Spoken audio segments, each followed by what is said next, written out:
Allez, c'est parti, on plonge directement dans ce nouveau décryptage. Parler d'argent, d'augmentation, de salaire, ça crispe presque tout le monde, pas vrai? C'est souvent vu comme un moment hyper anxiogène. Mais en fait, la réalité, c'est qu'on peut totalement transformer ce face-à-face redouté en un exercice super structuré et rationnel. Aujourd'hui, on va décortiquer le guide exécutif 2026 pour comprendre comment transformer cette fameuse anxiété en un avantage stratégique massif. Au programme de cette analyse, on a une feuille de route en 6 étapes. 1. Le coût du silence. 2. Les 6 piliers de la préparation. 3. L'entretien d'embauche. 4. L'évaluation de performance. 5. Les leviers cachés. Et enfin, 6. Les erreurs fatales à éviter. Bref, on va rendre tout ce processus extrêmement concret. Chapitre 1. Le coût du silence, ou le prix caché de la sous-négociation. C'est fondamental de poser les bases tout de suite, car l'enjeu financier sur une carrière entière est monumental. Le silence coûte très, très cher. Regardez ce chiffre. 7 cadres sur 10 sous-négocient leur salaire. C'est colossal. Et le plus fou, c'est que c'est pas du tout une question d'incompétence. C'est mécanique. Ce sont nos bons vieux biais cognitifs qui prennent le volant. On a le biais d'évitement, parce que l'inconfort social de parler d'argent nous pousse à fuir, ou encore le fameux syndrome de l'imposteur, qui fait qu'on va intérioriser une valeur bien en dessous de ce que le marché est réellement prêt à payer. Et voici la règle d'or pour contrer ça. Une négociation, c'est pas une partie de poker où on bluffe à la dernière minute. Pas du tout. La victoire, elle se joue à 80% avant même de dire bonjour. C'est mathématique. La conversation en elle-même, l'exécution, c'est juste la pointe de l'iceberg. Tout se passe en coulisses, dans la préparation. Ce qui nous amène directement au chapitre 2, les 6 piliers de la préparation, la méthodologie des coachs exécutifs. C'est la méthode de haut vol utilisée par des experts comme Damien Grangien du cabinet Excellence à Paris pour préparer les plus hauts dirigeants. Cette citation frappe vraiment dans le mille. L'idée, c'est que demander à quelqu'un de négocier pour soi-même, c'est lui demander d'être à la fois l'acteur et le metteur en scène d'une pièce hyper chargée en émotions. En passant par un prisme externe, on tue instantanément l'autocensure et les réactions défensives. On devient clinique. Voici donc l'arsenal, les 6 piliers. On commence par clarifier l'objectif. Qu'est-ce que ce chiffre représente vraiment ? Ensuite, on choisit sa stratégie à froid, on peaufine la tactique, on monte un dossier en béton, on s'entraîne comme un athlète et on tisse son réseau d'alliances en interne. Et attention, zapper ne serait qu'une seule de ces étapes, c'est s'amputer d'un pouvoir de levier énorme. Faisons un zoom sur l'étape de l'entraînement, qu'on appelle ici le simulacre. Le mot est fort, mais c'est exactement ça. Il ne suffit pas de relire ses notes dans sa tête, il faut faire un jeu de rôle, à voix haute, avec quelqu'un qui contre-attaque durement. Le but, remplacer notre réflexe de fuite par un automatisme implacable. On se filme, on analyse le moindre petit sourire gêné ou la voix qui tremble et on corrige. C'est littéralement un hack de progression. Allez, chapitre 3, l'entretien d'embauche, ou comment maîtriser le marché externe. C'est le premier grand terrain de jeu quand on débarque pour négocier un tout nouveau package. Ici, la boussole, c'est l'extérieur. Il y a une formule mathématique super précise pour ça, en 4 étapes. On ne devine pas son salaire, on le calcule.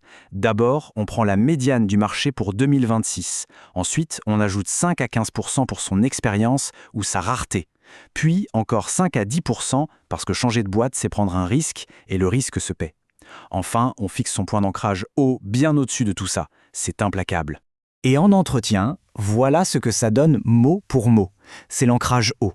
Ça pose tout de suite le cadre psychologique. Mais attention, la vraie magie, elle opère à la seconde où cette phrase se termine. On s'arrête de parler ? Un silence de 3 secondes, imposé délibérément, c'est inconfortable au possible, oui, mais ça force l'autre en face à combler le vide et très souvent à faire la première concession. Arrive le moment de l'offre. Là, c'est le grand écart. Le piège absolu, dire oui génial sur le coup de l'émotion, c'est l'erreur classique.